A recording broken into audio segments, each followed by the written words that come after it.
a little bit of preparation. I'm starting to make the board. I've already chosen some scrapped as 1 mega resistors there. I'll use that chip there from there, most probably. And pretty much this is all that I want to show, how I'm starting everything. I made a sketch here, how the wiring will go, how the layout for the pads, resistors, LEDs, 1 mega resistor there, diodes, and obviously the chip itself. I've just glued. These are glued, are not punched pads, and the board is kind of ready to be assembled with the components, pretty much, and a lot of wires. All right, I managed to make the circuit exactly as you can see it here, and it is working.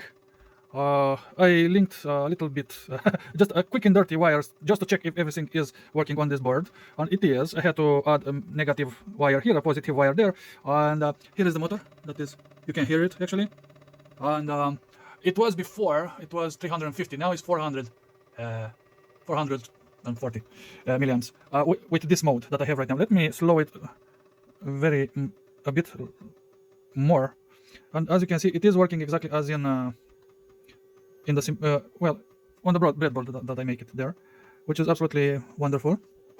I do have a little problem though, unfortunately.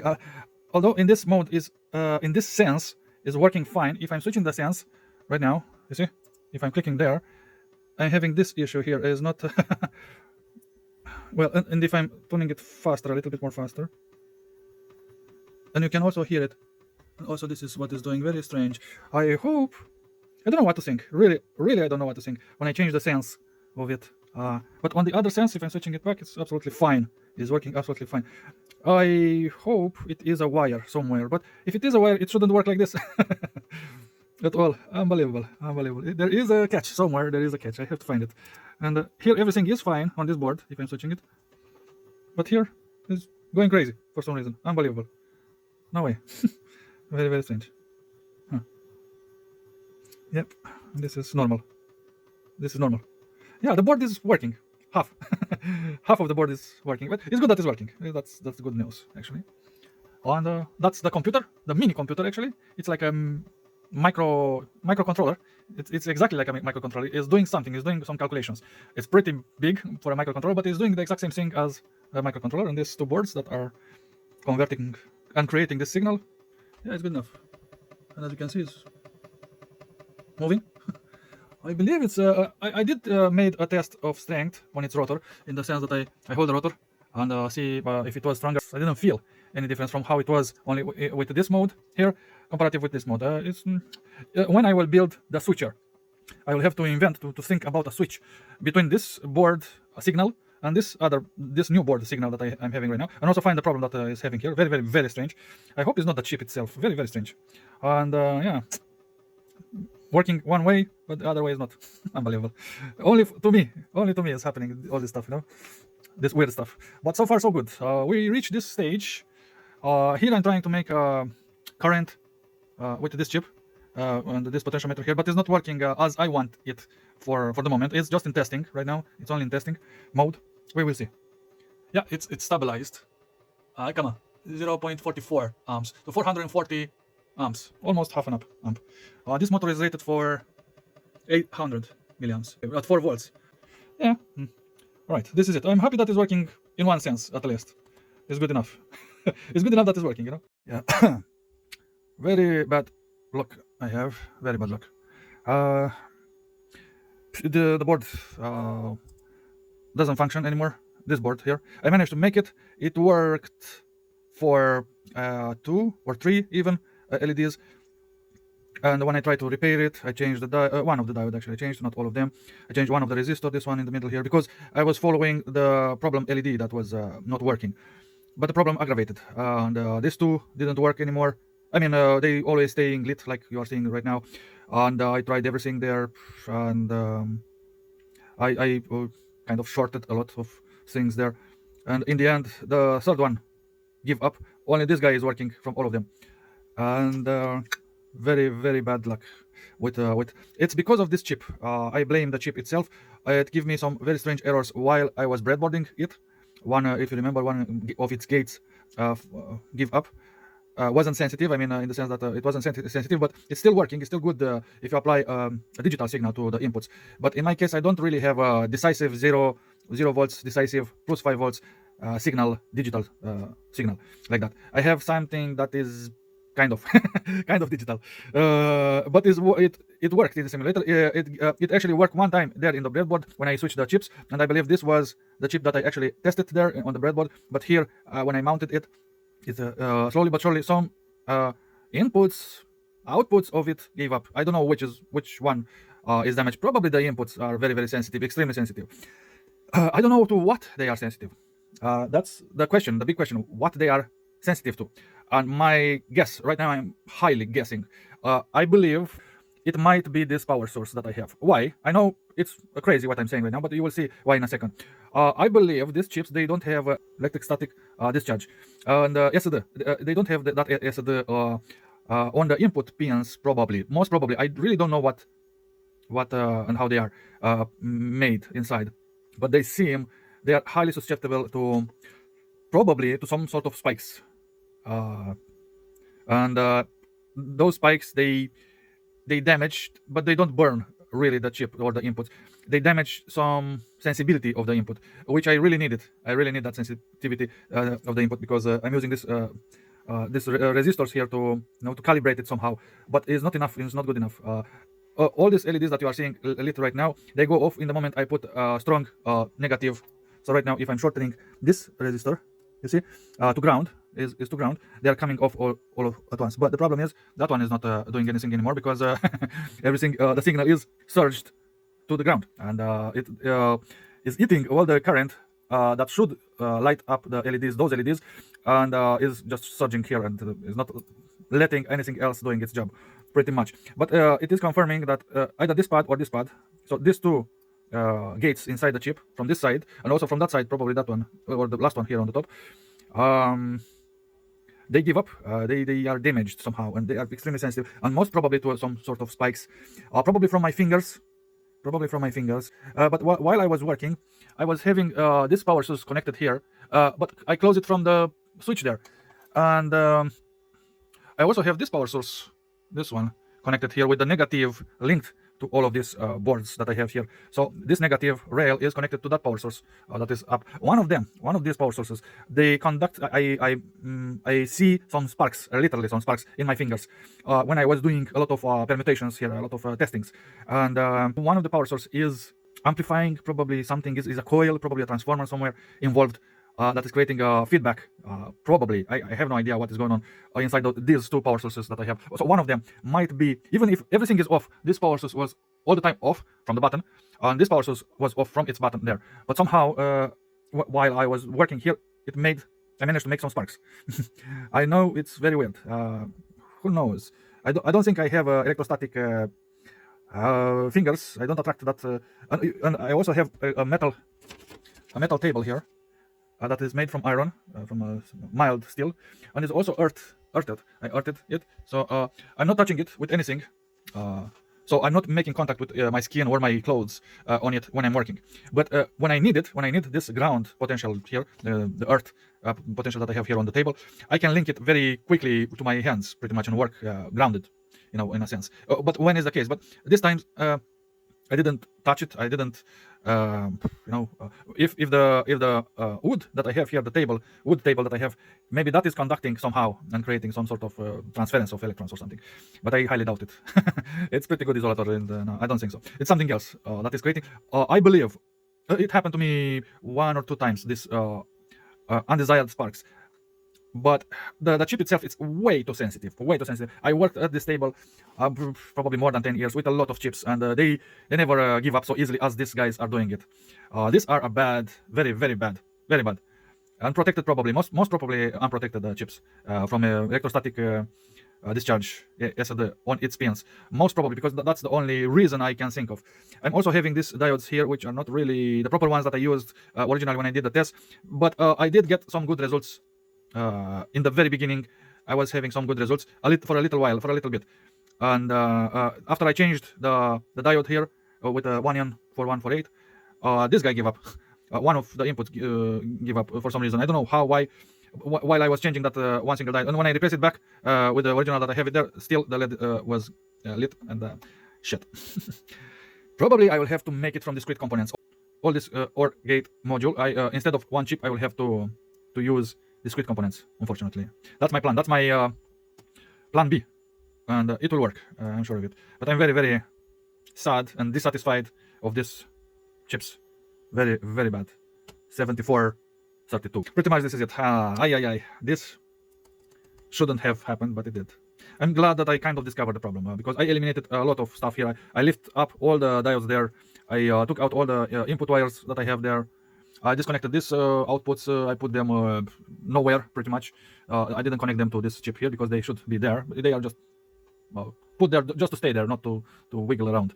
And they are still staying lit, and that's not good at all. That's a sign that the chip is going to town. And I don't like it, but this is it. Yeah, shit. I'll have to remake it.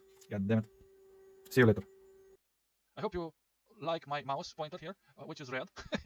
That's not pink, that is a red, and it's actually, I took it from a game that didn't work on my computer, and I was looking in its files to make it work in my computer, and I find this ICO file, which is this mouse, and I thought, well, it's cute, it's very cute, and I will keep it for a while, not for long, but for this video I will use this little pointer, a mouse pointer, red, and very cute one. And also it's 14, it was recently, it was 14 February, and it was the, how it's called, Valentine's Day, and not having any kind of Valentine's myself, I made myself a present making this cute little mouse icon pointer that I will have it for a while. Probably I will change its color because I know how to edit any kind of image pretty much, also in using Photoshop.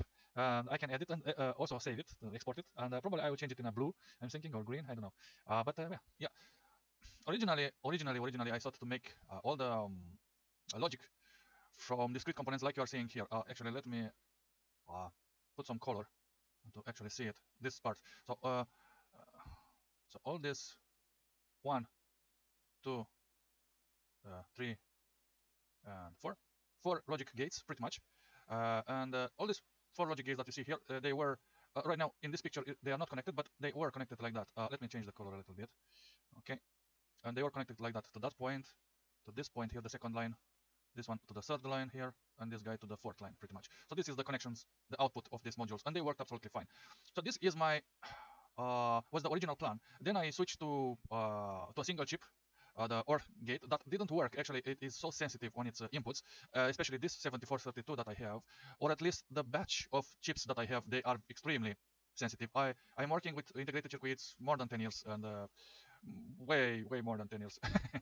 Probably 30 years if I'm, but not all the time, but extensively more than 10 years. The last 10 years that I worked, I worked intensively with a lot of electronics in general, and including chips, of course. And this 7432 is extraordinarily sensitive on its inputs. That is, it's my impression. It's not really what is happening, but I don't know what is happening actually. But here, these 2 inputs for each of it, they are extremely susceptible. Probably my best guess is they are susceptible for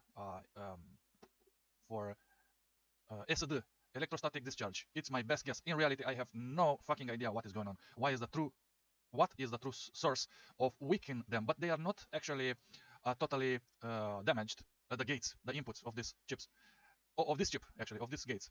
They are not totally damaged, but they are. I cannot use that 1 mega trick that I'm using here. Where are you? It's not here. Let me open up the. Yeah, this is the circuit that I used the last time on the cardboard. I built it already, but this 7432 chips, they failed. Very curious that it didn't fail. This is basically the history. The first chip that I used, the 7432 chip that I used on the breadboard, on the testing breadboard, after I built everything, it failed only 1 gate. So let me do it like this. So 1 gate failed, whatever it was from all the. Actually, the second one, if I remember right, this one, exactly this one, it failed, and the other were good. But this time, when I built the entire cardboard, the finished circuit, pretty much, the finished board, the finished module, it failed 3 of them. Only from fingering it, using my hands and my fingers, and from soldering because I was constructing it.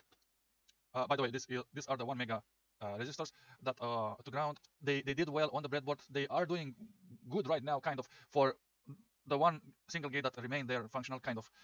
But this was not my plan at all, and it's a bit, against me. But I was depressed for a short while. My method of getting out from depression, because I am usually depressed all the time. That's the way of the artist. If you love art, if you like the art side of the world, it will keep you very depressed. But there are ways of dealing with depression, and I find them a few ways actually. And one of the ways is to sleep. It's that simple. And sleeping is a great remedy, especially when I'm waking up refreshed, full of energy, recharged, like the battery are recharged.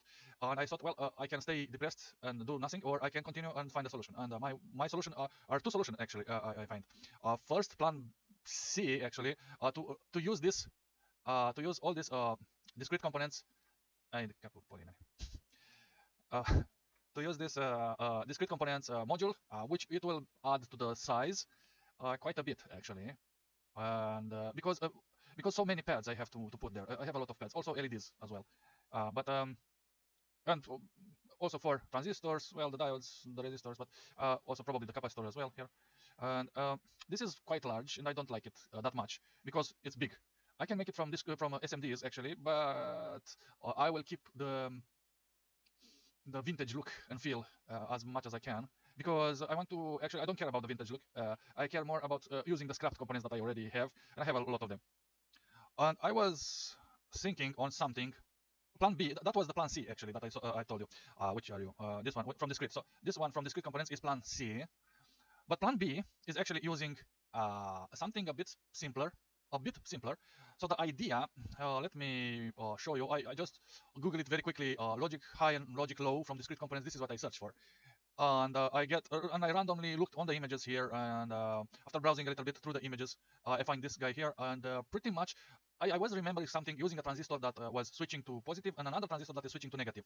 But further than this idea, I couldn't really think on a circuit, and I had either to invent one or to use one that is already consecrated. I didn't know how to search, what to search for. I didn't know it's called binary bit. I was having the idea of using two transistors, one for on and one for off, but I didn't really knew by heart what I should search for. And this is the thing that I search for, logic high and logic low, because I really didn't know what is the name of such a module, if you want, and this is what I did here. This is the name, actually, the real name of the thing. So I followed that link from this here, Digital Logic chapter 4, whatever it is. So this is the link, and I found this page, and I found this the same image that I found it in Google Images, and here is the description of it. What it means: a binary bit is true if a voltage is present, and false if the voltage is 0 volts or 0. So this is exactly what I need for this motherfucker 7432. Extremely sensitive, but not yet totally damaged. They are still working, but they absolutely need digital inputs, either 0 or either plus 5 volts, which is high 5 volts, and 0, which is low 0 volts. They need to actually surge the current through them to the 0 volts rail. It's not enough to keep them in air. Like I usually keep a lot of stuff, a lot of pins from a lot of chips. I keep them in air without any kind of connection to the 0 volts or to whatever volts. So this, I believe they are special motherfuckers. They are special motherfuckers, and they really need some kiss right in the butthole, and they need exactly 0 volts to get high on both of them, on both of the inputs they have there. And it's very annoying because I have to add an additional board in front of it. So I removed those diodes, those 1 mega resistors. Let me actually put the sign of removal like this. This is removed. This is removed. All I have left right now are the lines, the transmission lines, the data lines themselves from this wave drive that I have here. So that's the signal that is coming from, and here is going to the driver of the motor. Okay, and pretty much this is what it is here. I replaced. These are the resistors. I put 1 kilo here just to be sure the simulation will work. Probably in reality I will have to add 10 kilo to the basis. Let me show you first how it's working, because it is working absolutely fine, as you can see. You can see also here on these lines how it's switching to 0 or 1, which 1 is 5 volts and 0 is 0 volts. It's actually surging, as you can see. They're actually negative. The blue is negative, and to be off, totally off. When they are on, let me pause it. So when they have both lines inputs negative, meaning 0 volts and not something else, they are keeping their output off. That's what I'm after here. And to be absolutely, this is an absolute triggering. What I'm doing right here. It's not a little bit of 0 over the 0 volts or a little bit under 5 volts. It's strictly 5 volts or nothing or 0 volts or nothing.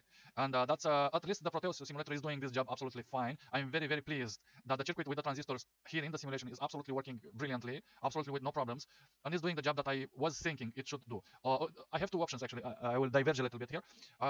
I have two options using BJT transistors, as you can see right now, NPN BJT and PNP BJT, or MOSFETs, P channel or N channel. But I will stick with the BJTs right now because I have a ton of them, both types of. I have a ton of PNPs and I have a ton of NPNs. And I'm not talking about SMDs. I have a ton of SMDs as well. But the and also scrapped and already used transistors that I want to repurpose them. And this is absolutely a brilliant way of repurpose them to give them another life. So back to this page, it's a binary bit. It says here this circuit is called a binary bit. So one single, so this, not that, only this part here, including the resistor actually, but this part, this module, this other module, this other module, and this other module, all these four modules are actually bits, binary bits, either 1 or either 0. This is exactly what I wanted and exactly what I needed to get an exclusive 5 volts and exclusive 0 volts, but nothing staying in air. This is called actually three-state, and that's a pain in my butt. And but it is what it is, and I will continue it as it is, like I'm presenting it here. I was saying that that in reality this will be 10 kilo, and I will actually change them right now. 10 kilo and 10 kilo. Let's see if it's still working. It should. Yep, it's still working. Okay, very good, very good. I'm very pleased. Very good.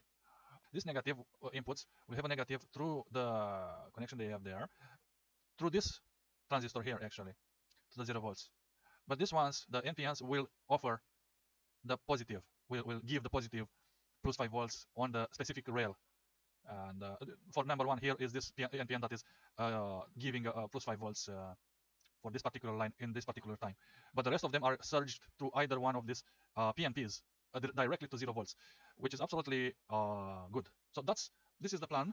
This is how I will continue the board, because it is kind of built. Half of it is already built with the chip on it and with the resistor and LEDs without the capacitors, and all the wiring is there. And I don't really want to make another board with a lot of fucking wiring on it, because I already have this, and it's kind of, in a sense, it's kind of half of the board built, so I will have to do this other half, which will represent a binary bit for each little module of 2 transistors. So in total, I have four bits here. Pretty much, it's 4 bits, and it's absolutely awesome. I love the idea of using binary bits in this way, and is a multi-purpose actually. I can use my scrap resistors, a few of them, and is multi-purpose also because it's also educational, because it's using a binary bit in front of this motherfucker that only accepts special command. And the special command, it means it has to have that 0 volts on its inputs. Either if it's not having 0 volts on its inputs, it will stay high, it will keep its output high, and it will not be good for anything else. And they are desensitized right now, but they are still working, and I can do it. And if this for some reason will fail, this module here will fail, I hope not, I really hope it will not fail, and I really hope it will be small enough. But if this will fail, as I told you, this is plan B actually, using this module. But I will use plan C, and plan C is using everything from this grid, and that's all. But I will have to literally make another board and another new wiring, a lot of pads, because there are a few of components here, and I like it, but it's not that I don't trust it will work. I do trust it will work, but I very much trust it will work. But I kind of want to make it as compact, well, as I can. I've already get very, very big in size with everything, and adding this additional module here, it's but if it's working, I'm happy. I'm very happy. So I hope you like it, and also leave a like, and see you later when I will actually start building it. Bye bye for now. And in the last I made, and I don't want to delete it and remake it again, because I said a lot of stuff there, and but I did a very important mistake, and I didn't see it in time.